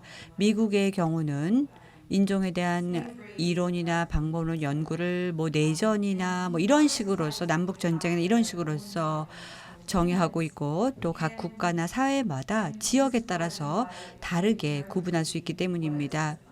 그래서 좀 더 식민지 지배를 받지 않은 미주 지역이나 혹은 유럽이 훨씬 더 다릅니다. 좀 더 근본적으로 분명히 국가마다 차이가 있다라고 생각합니다. 그러면 가장 핵심적인 지적인 세상에서 우리가 식민지 지배를 받거나 혹은 탈식민지화를 겪은 국가 같은 경우에 있어서는요, 뭔가 서로 연계감 혹은 경험을 공유할 수 있습니다. 왜냐하면 제국주의나 혹은 식민지 지배를 겪었기 때문에 서로 공통분모가 있습니다. 그러면 역시 이것도 딜레마가 될 수 있습니다. 어떻게 하면 우리가 소위 말하는 인종 연구에 있어서 코어 텍스트 부분에 어떻게 우리가 따로 별도로 구획화시켜서 시장을 형성할 수가 있습니다. 그 패널 토론 주제의 두 번째 주제와 세 번째 주제를 그냥 묶어서 좀 말씀을 드리는 게 어떨까 싶습니다. 다소 좀 길게 제가 논의를 할 수 있을 것 같은데요. 양해를 바라고요. 저는 이 인문지리학에서의 페미니즘 연구에서 이제 초점을 맞추고 있는 공간과 장소의 문제, 관련되는 여러 가지 이론들, 그리고 이제 스케일의 문제, 이제 스케일의 지리라고 하는 그런 이론과 방법론, 이런 것들이 페미니즘 연구, 이주와 젠더 연구에서 특히 이제 이주 현상과 연관된 그런 그 연구에서 상당히 여러 가지 좋은 시사점을 좀 줄 수 있다라는 그런 취지로 좀 말씀을 드리도록 하겠습니다. 사실 페미니즘과 젠더 연구에서 이 공간적인 개념은 초창기부터 사용되어 왔던 것이 아닌가라는 생각이 듭니다. 가령 뭐 경계의 문제라든가 경계의 내부와 외부, 위치성 뭐 등등과 같은 뭐 다양한 개념들이 있는데요. 이런 개념들은 일종의 그 은유적인 메타포로 우리의 상상을 대단히 풍부하게 해주고 또 관련 연구에서의 어떤 이해를 증진시키는데 큰 기여를 해온 것 같습니다. 그런데 인문지리학에서는 이런 개념 이론들이 그냥 은유적으로 존재할 뿐만 아니라 실제의 지리적 공간으로 구현되고 그런 공간에서 실천된다라고 하는 점에 이제 관심이 많습니다. 기존의 그 어떤 방법론적인 국가주의에 입각한 그 사회과학 연구에서는 이 지리적 공간이 그저 이주나 젠더 현상이 일어나는 하나의 배경, 이 배경은 이제 국가 단위의 배경일 수 있겠고 또 국가 내 어떤 행정구역 단위 기껏해야 뭐 그 정도의 어떤 배경에 불과한 것으로 간주하는 그런 경향이 있습니다. 그렇지만 공간은 이주 젠더 현상과 대단히 밀접하게 영향을 주고 받으면서 상호작용합니다. 그래서 다양한 의미를 담게 되는 장소로 거듭나게 되는데요. 사실 우리가 영어에 왜 take place라는 단어가 있지 않습니까? 어떤 일이 발생하다, 사건이 일어나다 뭐 이런 뜻인데 그 take place를 직역하면은 이게 장소를 취하다 뭐 이런 말이지 않습니까? 그래서 이주와 젠더 현상이 일어나는 것은 장소를 취함으로써 가능한 일입니다. 그래서 그 장소는 곧 그런 현상의 발생 원인이자 결과라고 할 수가 있겠고, 그래서 장소 자체를 분석의 대상 또는 뭐 이론적 성찰의 대상으로 삼는 인문지리학이 개입할 수 있는 그런 어떤 맥락이 아닐까 싶습니다. 그 젠더 이슈와 관련해서 이 공간은 여성 억압의 주요 기제가 되어 왔다라고 하는 연구들은 뭐 많이 그동안 있었습니다. 가령 집이라는 장소가 편안한 안식처가 아니라 여성 억압의 현장이라는 연구 같은 것들. 그래서 여성에게 가해지는 공간적인 제한성, 속박성에 관한 기존의 많은 연구들은 이미 잘 알려져 있는 것 같습니다. 그런데 또한 이 장소가 더불어서 해방의 매개체, 저항의 어떤 실천적인 도구로 작동하기도 합니다. 뭐 유명한 저서 그 파라냐스의 세계화의 하인에 보면 이제 그런 논의들이 충분히 잘 나와 있는데요. 예를 들어서 이주 여성들은 글로벌 자본주의의 경계지대에 서 있는 혼성적인 주체라고 볼 수가 있겠고, 결국은 경계에 놓여 있기 때문에 안과 밖을 동시에 점유하고 있는 그런 주체들이라고 볼 수가 있겠습니다. 그래서 이제 이런 것들을 살펴보기 위해서도 스케일의 정치, 사회적 구성체로서의 스케일 개념에 좀 주목을 해보면은 많은 것들이 좀 이렇게 해상도가 높게 부각이 되기도 합니다. 최근에 제가 지난주에 싱가포르를 다녀왔는데요. 그 싱가포르의 포트 캐닝 파크라는 그 시내 다운타운 한가운데 있는 공원이 있습니다. 그 공원에 찾아간 이유는 주말마다 그 미얀마 가사 노동자들이 거기서 모여서 피크닉을 하고 자기들 생일 파티도 하고 이렇게 논다는 거예요. 그래서 일요일 날, 마침 일요일이 겹쳐서 일요일 아침에 거기를 방문했는데, 제가 맨 처음에 방문했을 때 본 그 부분, 그러니까 이 포트 캐닝이 낮은 야산인데 100m가 채 안 되는 야산인데 그쪽에 서쪽 사면이 되겠습니다. 그쪽에 갔더니 어린이 놀이터도 있고 뭐 동물원 비슷한 것도 있고, 그래서 서구 백인들이 가족들과 함께 피크닉을 즐기는 그런 장소더라고요. 그래서 이상하다, 여기라고 하던데 어딜까? 그래서 그 공원을 배회하면서 정상을 넘어서 반대쪽 그 동쪽 사면으로 내려갔더니 거기에 이제 미얀마 가사 노동자들이 있습니다. 뭐 재밌는 경험을 제가 많이 했습니다. 그리고 그분들이 모여서 같이 이렇게 파티를 하면서 드문드문 이렇게 흩어져 있습니다. 근데 동시에 미얀마 남성 이주 노동자들이 같이 또 어울리고 있어요. 그래서 같이 이제 서로 만나서 이제 여러 가지 이야기를 나누는 그런 모습을 볼 수가 있습니다. 그래서 그들이 그곳에서 일종의 위켄드 앵클레이브라고 할 수가 있는데, 그런 그 로컬의 현장에서 도대체 어떤 일이 벌어지고 있는가 하는 것들을 스케일의 관점에서 본다면은요, 글로벌 자본주의가 어떻게 작동하는가, 그래서 어떻게 그들이 경계 넘기를 했고 선진국의 하층 노동자로 자리를 잡게 되었는가 하는 것들을 살펴볼 수가 있겠고, 동시에 내셔널 차원에서 싱가포르라고 하는 국가의 이주자 정책, 뭐 정주를 금지한다거나 뭐 여러 가지 사회적 자본의 배분이 제한되어 있다거나 하는 뭐 그런 것들을 또 동시에 살펴볼 수가 있고, 그리고 로컬에서의 그들의 삶, 선진국 가정 내에서의 그 공간에서의 어떤 속박성뿐만 아니라 그들이 주말에 그렇게 모여서 앵클레이브를 형성하는 그런 모습들, 이런 것들을 이제 동시에 볼 수가 있습니다. 그래서 이제 글로벌과 로컬이라고 하는 그런 개념들은 우리가 이제 어떤 고정되어 있는, 딱 멈춰 있는 그런 개념이 아니다라는 것이죠. 그리고 서로 대립적인 개념이 아니다라는 것이죠. 상호 중첩되어 있는 그런 개념으로 살펴볼 필요가 있고, 영국의 도린 메시라고 하는 지리학자의 글로벌 장소감이라고 하는 개념이 상당히 도움이 될 수 있을 것 같습니다. 그래서 이런 로컬에 중첩되어 있는 다양한 스케일의 그런 복잡한 동학들을 풀어낼 수 있는 그런 따끈따끈한 현장이 바로 로컬이 아니겠는가라는 생각을 해봅니다. 그래서 로컬에 저는 좀 더 주목하는 그런 연구가 이주와 젠더 연구에서 상당히 한국에서의 인종 연구에서도 상당히 큰 도움을 줄 수 있지 않을까라는 생각을 합니다.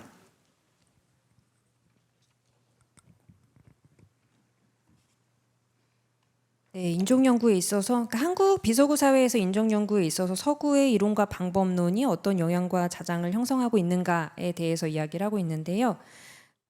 앞서서 말씀해주신 것처럼 이 서구의 이론, 서구 이론의 중심성이라고 하는 것을 어떻게 해체하거나 도전할 것인가라고 하는 여러 논의들 중에서 서구도 동일하지 않다라고 하는 것은 앞으로도 좀 더 많이 집중되어야 되는 부분이라고 생각을 합니다. 우선 그러니까 뭐 레이시즘을 얘기할 때 미국의 레이시즘과 유럽의 레이시즘은 또 같다고 하기 힘든 여러 다른 맥락들을 가지고 있고 다르게 작동하고 있는 여러 다른 층위들이 있는데, 그러니까 이거를 그냥 서구라고 묻기에는 서구도 단일하지 않다라고 하는 부분을 집중해서 살펴볼 필요가 있다는 생각이 들고요.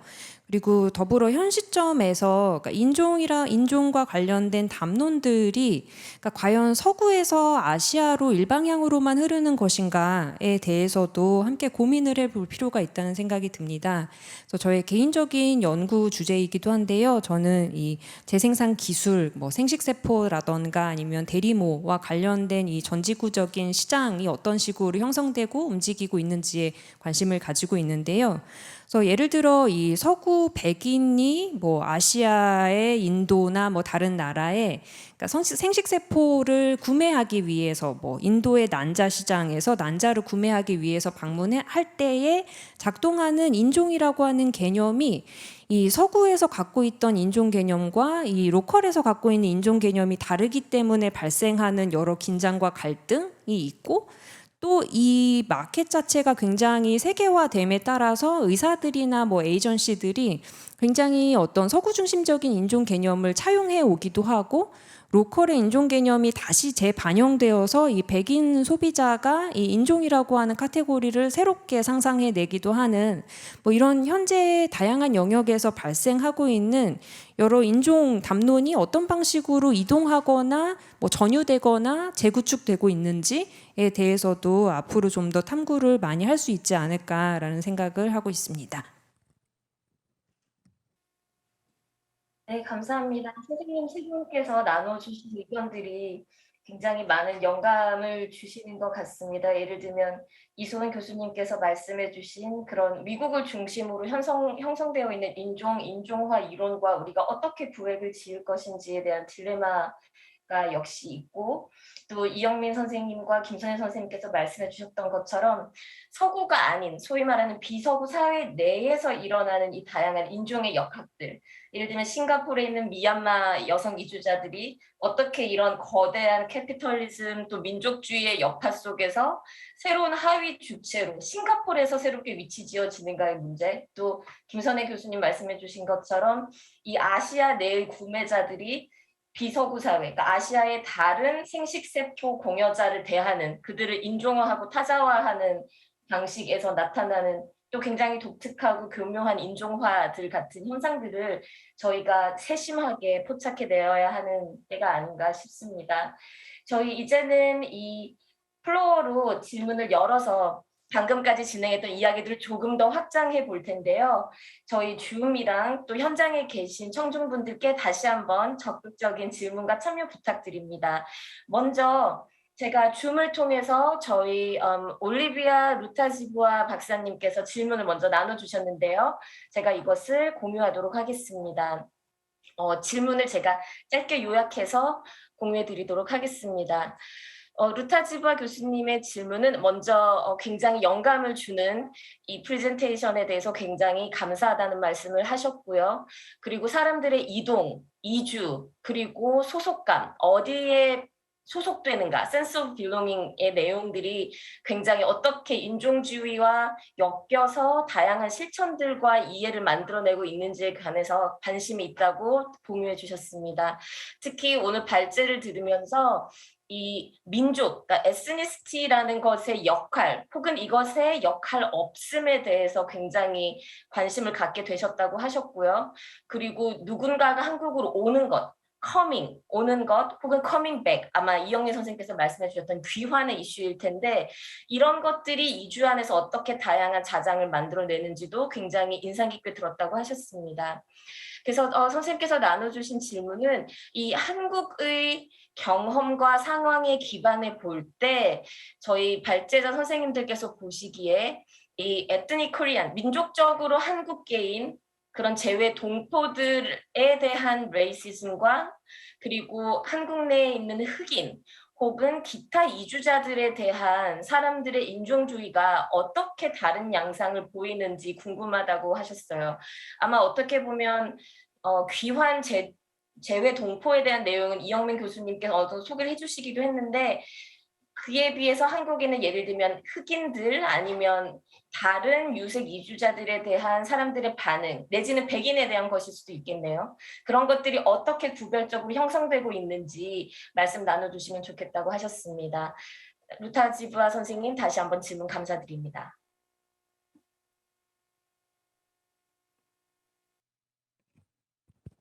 제가 대답을 하는 건가요? 꼭 그러셔야 하시는 것은 아니지만 예, 포문을 열어주시면 감사하겠습니다. 예, 뭐 간단히 말씀드리겠습니다. 한국에서의 인종주의는 그 어떤 생물학적인 그런 특성과 상관이 있죠, 물론 있는데 한국만이 또 관여하지 않는다라고 하는 것들을 우리가 좀 생각을 해볼 필요가 있을 것 같습니다. 생물학적인 특성에 근거한 인종주의는 서구 사회와 크게 다르지 않은 것 같습니다. 이게 이제 제가 개인적으로 경험한 것들, 이런 것들을 간단히 말씀드리자면은, 제 예전 중고등학교 시절에 그 혼혈 학생이 미군 부대 근처였고요. 그래서 혼혈 학생이 있었는데 흑인계 혼혈과 백인계 혼혈 학생이 있었습니다. 당시에 그 한국의 옛날 여러분 드라마 보면은 까만색 교복을 입고 다니는데 그 까만색 교복을 그 학생들도 다 입고 같이 다녔거든요. 그런데 여러분 아시겠지만 그 흑인 학생에 대한 차별이 아주 강했습니다. 백인 학생들은 뭐라고 할까요? 크게 이렇게 신경 쓰지 않았던 것 같아요. 그리고 물론 특이한 외모에 대해서는 학생들이 반응을 했지만 그 친구에 대해서 차별이 있다거나 이런 것들은 없었습니다. 졸업한 이후에 그 친구들이 어떻게 살아가고 있는가도 얘기를 들었는데 그것까지는 제가 말씀을 안 드리겠고 분명히 그런 차이가 있다라는 거. 그런데 이제 여기서 제가 이제 주목하고자 하는 재외동포들에 대한 그 인종주의는요. 이거는 인종의 생물학적인 특성과는 전혀 상관이 없는 내용이거든요. 물론 해외에서 예를 들어 조선족의 경우는 중국에서 오랫동안 살았기 때문에 그 언어의 그 억양이라든가 그다음에 여러 가지 사회주의적인 어떤 삶의 방식이라든가 이런 것들이 차이로서 드러납니다. 그래서 그런 것들이 것들이 어떤 빌미가 되기도 합니다만은 적어도 육안으로 봤을 때는 전혀 문제가 되지 않죠. 구별이 안 되는 것이죠. 그럼에도 불구하고 이런 어떤 그 차별이 존재하는 것이 왜 이런 것인가라는 것들을 한번 좀 생각을 해본다면요. 아까 제가 이제 재외동포의 그 어떤 정의를 말씀을 드렸는데 이 재외동포들의 한국 동포들입니다. 전 세계에 흩어져 살고 있는 한국 동포들, 코리안 디아스포라라고 하는데 그들에 대한 정책이나 한국인들의 사고는 한국 민족주의가 전 세계적으로 확산이 되어 있다라고 하는 대단히 그 민족주의적인 의식에서 그들을 바라봅니다. 그래서 그들에 대해서 상당히 지원도 많이 하고 우호적이에요. 예를 들어서 조선족들이 살고 있는 중국의 동북 삼성 지역에 거기에 한글 학교가 있다면은 거기에 똑같이 지원이 다 됩니다. 그리고 그쪽에서의 어떤 그 한민족의 전통이 계속 유지될 수 있도록 계속해서 정부 차원의 지원이 있고 일반 국민들도 이제 같은 그런 생각을 하고 있습니다. 근데 희한하게도 돌아온 사람들에 대해서는 상당한 차별을 한다라고 하는 것이죠. 돌아와서 여기서 공존을 하게 되면서 그 차이가 일상생활의 영역에서 두드러지게 나타나는 것이죠. 올라오기 때문에 그것이 이제 여러 가지 그 차별의 어떤 빌미가 되고 있습니다.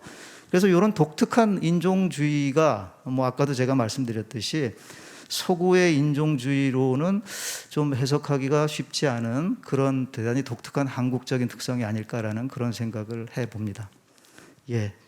두서없이 그냥 이 정도 말씀드리겠습니다. 감사합니다. 혹시 이승원 교수님, 김선혜 교수님 추가하고 싶으신 의견 있으실까요? 시간이 얼마 없으니까 다른 이제 몇 개 질문을 모아보면 어떨까요? 네, 좋습니다. 또 그 ECC 현장에서도 사실 질문을 하나 받아보면 좋을 것 같은데 혹시 현장에 질문 있으신가요? 손을 들어주시면 감사하겠습니다. 질문이 보이시나요? 네. 질문이 아주 많습니다. 네. 그러면은 저기 이송은 선생님 혹시 저를 대신해서 마이크를 감사합니다. 이미 마이크가 벌써 갔네요.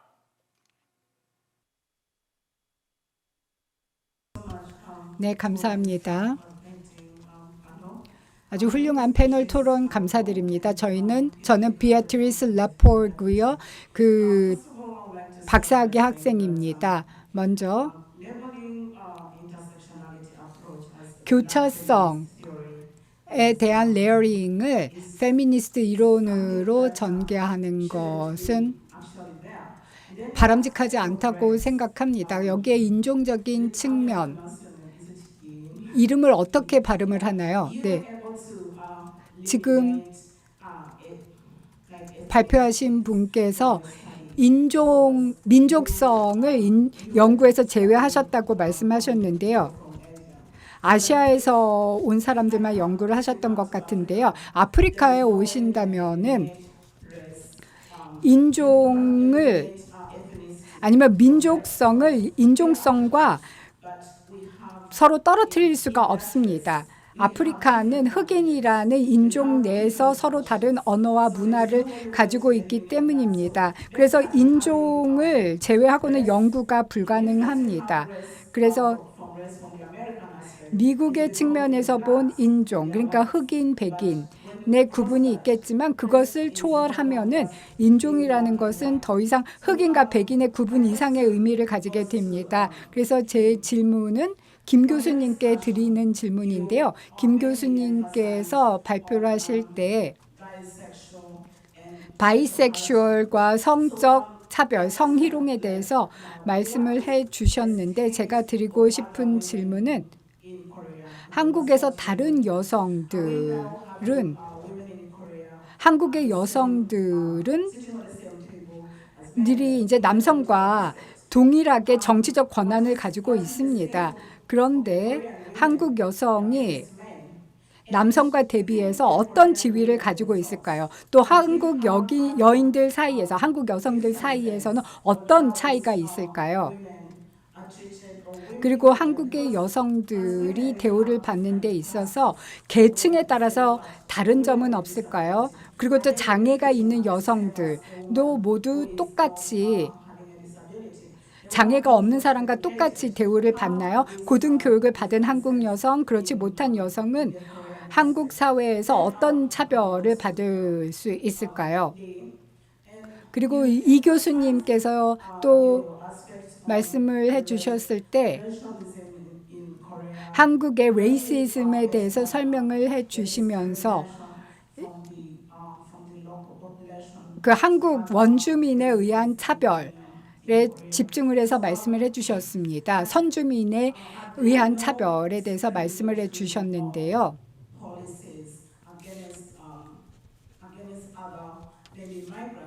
이주민이나 또 그 조선족에 대한 차별이 다 한국인과 똑같이 취급이 되는 것일까요? 한국 정부가 이러한 차별을 막기 위해서 노력을 하고 있지만 한국의 법안에서 보면은요, 모든 걸 다 단일하게 균질하게 처리를 하는 것 같습니다. 모든 외국인들 한국인이랑 똑같이 대우하는 게 중요하다라고 생각을 하시는 것 같은데요.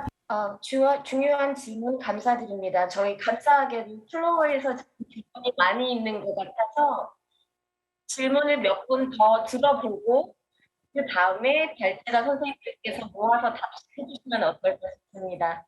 저희 라운드 테이블이 한 5분 정도 늦게 시작되었는데요.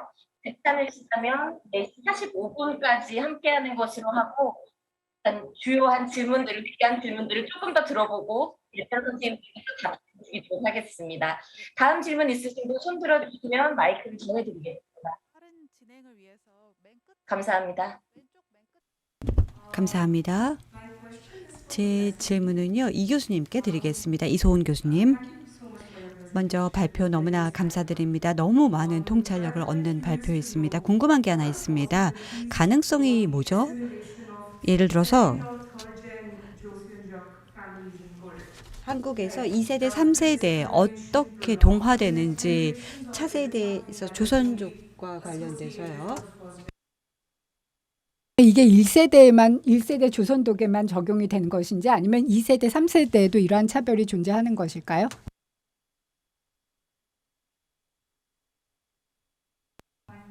네, 토론 감사드립니다. 아주 일본에서 왔기 때문에 아주 토론을 감명 깊게 들었는데요. 드리고 싶은 질문은 신자유주의적 다양성 관리가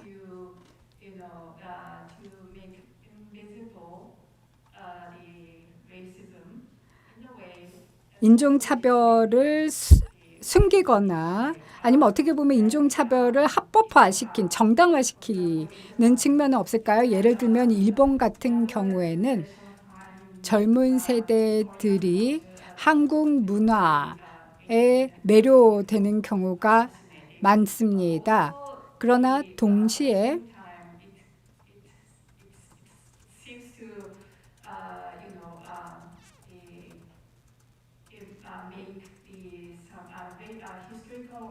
역사적인 인종차별주의를 숨기고 보이지 않게 만드는 결과를 가져오고 있습니다. 그리고 인종차별을 오히려 정당화시키는 영향이 있습니다. 한국 문화는 좋지만은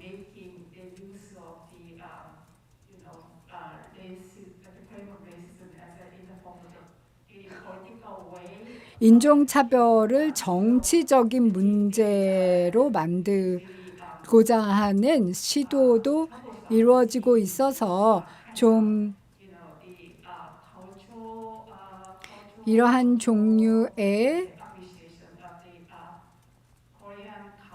한국 문화에 대한 높은 평가가 있지만 동시에 이를 통해서 일종의 역사적인 기억 상실, 망각이 정당화되는 결과도 가져온다고 생각하는데요. 네.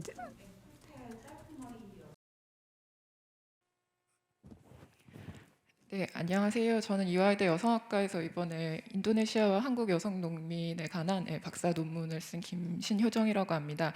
선생님들 기존 한국 사회에서의 어떤 다문화로 얘기되던 인종의 논의에 대한 새로운 패러다임을 만들어가는 연구의 어떤 논의들을 들려주셔서 되게 공부가 많이 되고 앞으로의 선생님들의 어떤 연구나 이런 것들도 굉장히 기대가 되고 그런 것들이 한국 사회의 어떤 인종 문제들에 대한 새로운 어떤 논의들로 확장될 수 있길 바랍니다. 그런데 제가 드리고 싶은 질문은 어떤 이제 정치학의 접근으로서의 인종 연구에 대해서 좀 저는 이해가 되고 있었는데 그렇다면 어떤 문화적 시민권의 접근으로서의 인종 연구 혹은 정치 경제학적인 어떤 접근으로서의 인종 연구에 대한 부분에 대한 질문이 좀 남았습니다. 왜냐하면 한국 사회의 현재 외국인 주민 비율을 살펴보면 충북 음성이 이제 제일 높은 것으로 나와 있는데 그 이유가 결혼 이주 여성뿐만 아니라 농업 이주 노동자 그리고 여성들도 포함이 되고 제조업, 서비스업, 돌봄 노동에 이르기까지 사실 그 이주민 안에서의 굉장한 차이들, 등록, 미등록 그리고 이 어떤 경제를 구성하는 어떠한 경제 공동체를 구성하는가 이제 이런 부분들도 이제 어쨌든 현재 나타나고 있기 때문에 이제 그런 부분들에 대한 연구, 방법론 이런 것에 관해서 질문을 드리고 싶습니다.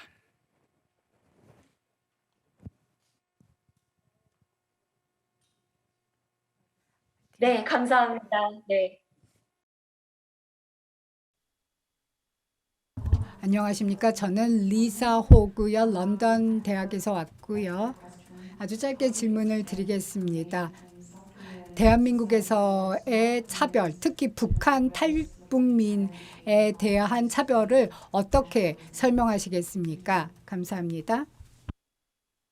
네, 중요한 질문 감사드립니다. 저희가 이제 10분 정도 남아 있는데요. 저희 발제자 선생님들께서 시간은 짧지만 답변 나눠주시면 감사드립니다.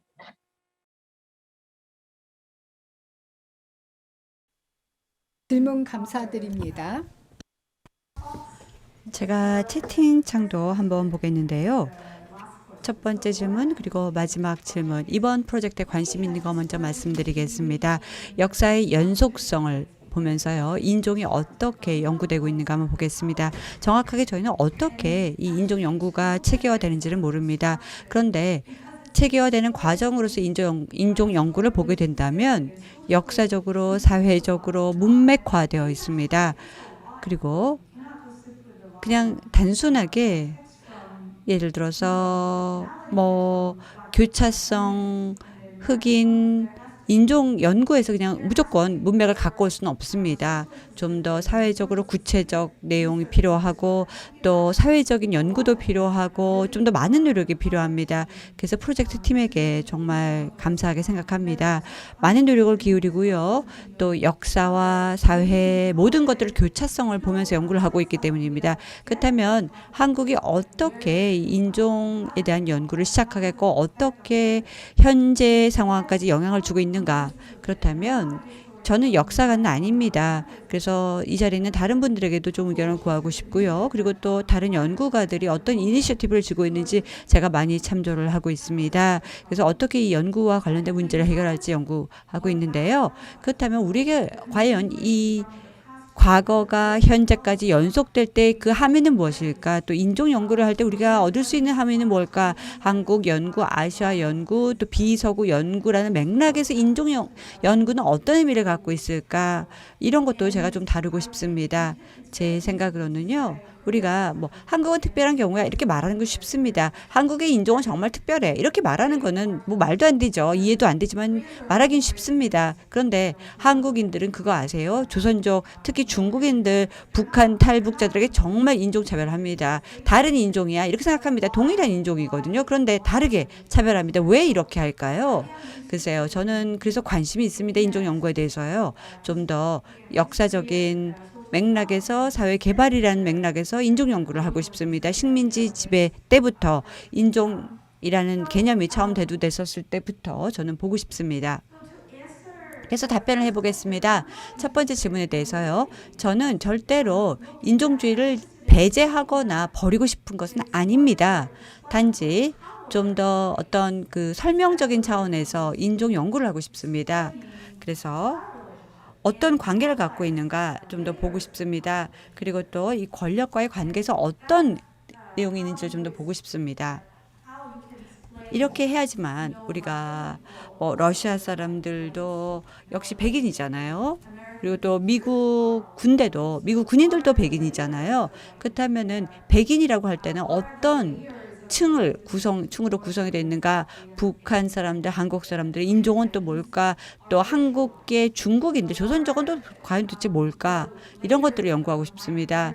그리고 또 결혼 이주자들, 과연 이들의 인종은 또 뭔지, 그리고 또 왜 우리가 이 사람들을 인종적으로 구분하는 건지, 그러면은 이 결혼 이주자들이 한국 아이를 출산을 할 때는 과연 그들의 인종은 또 무엇일까? 이 모든 걸 연구해 보고 싶습니다. 이 이니셔티브를 통해서 저는 좀 더 큰 맥락에서 인종 연구를 해보고 싶은데요. 여기서는 역사적인 연속성이 정말 중요합니다. 인종적인 어떤 역사적인 연속성을 보면서 과연 이것이 어떤 영향을 현재까지 주고 있는가, 또 동시에 신자유주의를 우리가 봐야 됩니다. 신자유주의라는 것은요, 바로 현대적인 자본주의를 그대로 대변해주고 있는 것이기 때문입니다. 그래서 한국인들이 뭐 결혼 이주자를 대한다든지 동남아시아에서 온 사람들, 그리고 또 왜 동남아시아에서 사람들이 한국에 왔는가, 그리고 또 구식 자본주의를 어떻게 우리가 식민주적인 자본주의를 어떻게 인종주의 연구와 또 연결할까? 이게 바로 두 번째 질문으로서 좀 더 탐구하고 싶은 연구 주제입니다. 예, 그 한국 사회 그 혐오와 차별의 그 대상이 되고 있는 재외 동포들의 문제. 여기서 우리가 이제 또 하나 좀 주목해야 될 것은 그 혐오의 대상이 되고 있는 그들이 어떻게 저항하는가, 어떻게 대처하는가 하는 부분에 있어서도 상당히 이제 여러 가지 흥미로운 그런 시사점을 줍니다. 가령 그 아까 제가 말씀을 드렸는데 한국 사회의 다문화라고 하는 것 속에 선주민인 한국인은 포함되지 않습니다. 논의되지 않습니다. 마치 서구 사회의 인종주의에서 화이트니스, 백인성이 논의되지 않다가 최근에 와서 이제 논의가 되는 것처럼 그래서 이런 그 다문화 담론이라고 하는 게 이게 하나의 그 제도로서 완전히 고착이 되어 있는데요. 이 재외동포, 특히 가장 큰 비중을 차지하고 있는 조선족의 경우는 마찬가지로 자신들이 다문화의 그 영역 속에 포함되는 것에 대해서 저항합니다. 싫어합니다. 우리가 왜 다문화냐라고 하는 것이죠. 그래서 그것에 대한 저항을 끊임없이 하고 있는데, 그런데 이게 이제 또 하나 그들의 어떤 로컬에서의 삶의 전략들을 좀 살펴볼 필요가 있는데, 결국은 한국 사회에서 정착해서 살기 위해서는 그들이 처해 있는 그런 어떤 지위, 그러니까 이주 노동자로서 하층 계급화되어 있는 그런 상황을 좀 더 현실적으로 극복하기 위한 전략들을 구사를 하게 됩니다. 그런 전략 중에 하나는 상당히 공교롭게도 스스로 다문화라고 하는 것을 밝히는 겁니다. 아예 표면적으로 나는 다문화, 우리는 다문화다라고 밝히는 것이죠. 그렇게 되면은 그들에 대한 지원이 나오기 때문에 그렇습니다. 이게 구체적인 현장에서 예를 들어서 서울의 가장 큰 그 조선족 커뮤니티가 요 대림동이라고 하는 곳에 있는데요. 그곳에 가면은 그들이 그 공간을 발전시키기 위한, 결국은 자신의 삶터죠. 그 삶의 터전을 좀 더 좋은 곳으로 만들기 위한 자구책들을 많이 만들어서 실천을 하고 있습니다. 그런 것들 중에 하나가 바로 좀 전에 말씀드렸듯이 다문화로 간주되는 걸 싫어해요. 그런데 그냥 다문화라고 써요. 예. 왜냐하면 그래야 지원이 나오기 때문에 그렇죠. 그래서 그 로컬의 현장, 그 대림동이라고 하는 곳이 분명히 어떤 그 개토적인 성격을 가지고 있습니다. 속박의 지점이라고 볼 수도 있습니다. 하지만 동시에 저항의 지점으로서 작동하고 있는 것들도 분명히 우리가 살펴볼 수가 있습니다. 그 어떤 차별에 대한 어떤 저항을 통해서 새로운 정체성이 만들어지는 것 같습니다. 그들에 대한 차별이 세대를 거쳐서 전승되는가 하는 부분인데요. 자, 이게 이제 결국은 얼마나 다름이 노출되느냐 하는 것들인데요. 1세대의 경우는 다름이 노출이 됩니다. 언어가 억양이 다르고요. 사회주의적인 아까 사고방식이라든가 이런 것들, 그리고 거기서의 어떤 삶의 태도 같은 것들이 그대로 여기까지 오게 됩니다. 하지만 2세대로 내려오게 되면은 억양 문제도 사라지고 상당히 한국화된다고 할까요? 그렇게 되면은 자기들 스스로 노출을 안 하는 거죠. 일부러 할 필요도 없는 것이고, 그러면서 자연스럽게 그냥 한국인으로 간주될 수 있도록 그렇게 합니다. 그런데 이게 어느 순간 그런 것들이 상대방에 의해서, 선주민에 의해서 이렇게 낙인이 찍혀버리게 되면은 거기에 대해서 상당히 이제 괴로워하고 힘들어하는 모습들을 또 볼 수가 있습니다. 탈북 주민에 대한 차별도 이것도 역시 한국 사회만이 가지고 있는 독특한 현상이 아닐까라는 생각이 듭니다. 한국이 처해 있는 독특한 어떤 지정학적인 특성과 관련해서 이게 이야기될 수밖에 없고요. 이들에 대한 어떤 지원이 상당히 크게 이루어지고 있지만, 제가 이제 아까도 말씀드렸듯이 문제가 되는 것은 제도적인, 법적인 그런 차원에서의 문제가 아니라 문화적인 차원에 있어서의 문제죠. 문화적인 인종주의가 살아있다라고 하는 것이죠. 그래서 그런 것들이 작동이 되게 되면은 상당히 많이 이제 저항을 하고 좌절합니다. 그런 과정에서 이게 이제 탈북자들 중에 상당수가 또 한국 사회를 떠나서 다른 곳으로 이렇게 가는 그런 모습들을 또 볼 수가 있습니다. 이주민들이 정말 늘어가고 있고 대단히 다양해지고 있죠. 뭐 음성을 말씀을 해주셨는데, 이게 제가 이제 연구하는 이제 지리학 분야에서는 이제 그런 로컬의 현장에서의 어떤 메커니즘을 주로 이제 관심을 갖고 들여다보고 있습니다. 정말 최근의 모습이 상당히 다양하게 바뀌고 있습니다. 가장 최근의 변화는 농업 분야에 그 여성 이주 노동자들이 많아지고 있다라고 하는 부분입니다. 가령 제가 이제 관심 갖고 보고 있는 것은 충청남도 이제 금산인데, 금산은 뭐 여러분 한국 분들은 아시겠지만 그 깻잎을 아주 대규모로 재배하는 곳이거든요. 깻잎을 따는데 그 이주 노동자들, 여성 이주 노동자들이 대거 들어와서 지금 일을 하고 있습니다. 그래서 전체적으로 금산에 여성 이주 노동자가 더 많아지고 있는 그런 모습을 볼 수가 있습니다. 최근의 어떤 변화라고 할 수가 있겠습니다. 그래서 이런 그 로컬을 좀 자세하게 들여다보게 되면은 아까 말씀드렸듯이 그 스케일의 지리의 관점에서 이게 서로 분리되고 상대적인 개념이 아니라 다 연동이 되어 있기 때문에 그 중첩성을 통해서 글로벌, 내셔널, 로컬의 특성을 한꺼번에 볼 수 있지 않을까라는 생각을 해봅니다. 예, 감사합니다. 감사합니다. 저 시간 관계상 조진혜 선생님 죄송하지만 다른 마무리 부탁드리겠습니다. 죄송합니다. 네, 시간이 많이 지체되었는데요. 그러니까 굉장히 흥미롭고 중요한 질문들을 많이 해주셨는데 간단하게 두 가지만 언급을 하고 마무리하도록 하겠습니다. 그러니까 저희가 오늘 레이스에 대한 이야기를 주로 했는데 에스니시티의 역할 혹은 역할 없음에 대한 질문이 굉장히 흥미롭고 앞으로도 이야기를 많이 할 수 있는 부분인 것 같다는 생각을 하였습니다. 그러니까 제가 개인적으로 항상 영어로 글 쓸 때 어려운 점이 단일 민족주의를 뭐라고 번역하면 좋을까가 여전히 풀리지 않는 물음이에요. 그러니까 한국에서 민족주의라고 하는 것이 정말 어떻게 번역할 수 있는 용어인 것인가라고 하는 게 그러니까 현재 이 기존의 서구 중심적인 혹은 기존의 레이스 에스니시티에 대한 이 논의에서 완벽하게 적용되거나 해석되기 어려운 점을 잘 보여주고 있는 것 중에 하나가 이 한국의 단일민족주의라고 하는 것이라는 생각이 들었는데요. 그러니까 그래서 레이스만큼이나 이 에스니시티에 대한 개념도 어떤 방식으로 접근하고 해석하고 가져올 수 있는지에 대한 논의도 함께 할 수 있지 않을까라는 생각이 들었습니다. 그리고 한국 여성과 관련된 질문을 주셨는데요.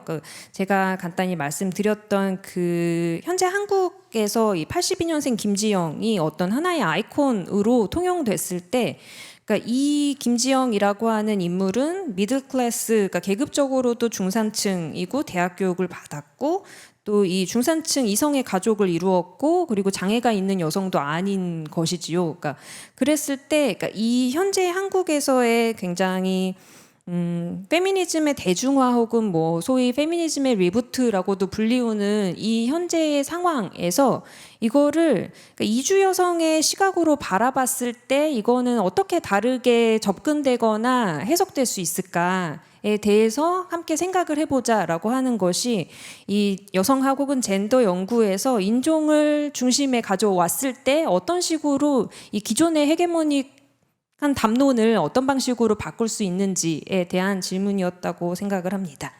네, 이상입니다. 감사합니다. 저희 오늘 많은 분들께서 언급해 주셨듯이 이 인종화는 성별화와 얽혀서 진행되고 또 성별이 인종화의 매개가 되기도 합니다. 말할 것도 없이 에스니시티라든지 섹슈얼리티 또 그리고 디서빌리티의 문제 그리고 또 많은 분들의 이 종교적 배경 내지는 그 법적 지위의 문제 여러 가지들이 교차하는 속에서 이 인종화 현상들이 나타나고 있는데요. 오늘 저희가 지난해부터 1년 내내 부단히 논의해왔던 많은 문제의식들을 여러분들과 공유할 수 있어서 너무 감사했고 또 여러분들이 나눠주신 이 질문과 코멘트들 역시 저희가 앞으로 이 연구를 진행해 나가는데 큰 자양분이 될 것이라고 생각합니다.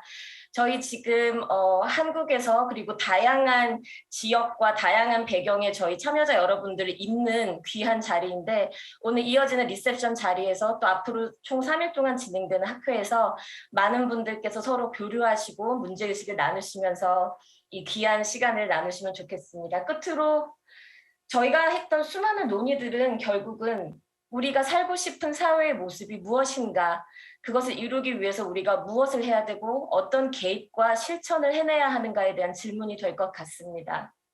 환대 그리고 존엄, 공생이 가능한 사회를 이루기 위해서 저희 이 자리에 있는 저희 모든 사람들이 연구나 또 강의나 아니면 실천적 활동을 통해서 무엇을 할 수 있을지 같이 계속 고민해 나갈 수 있으면 좋겠습니다.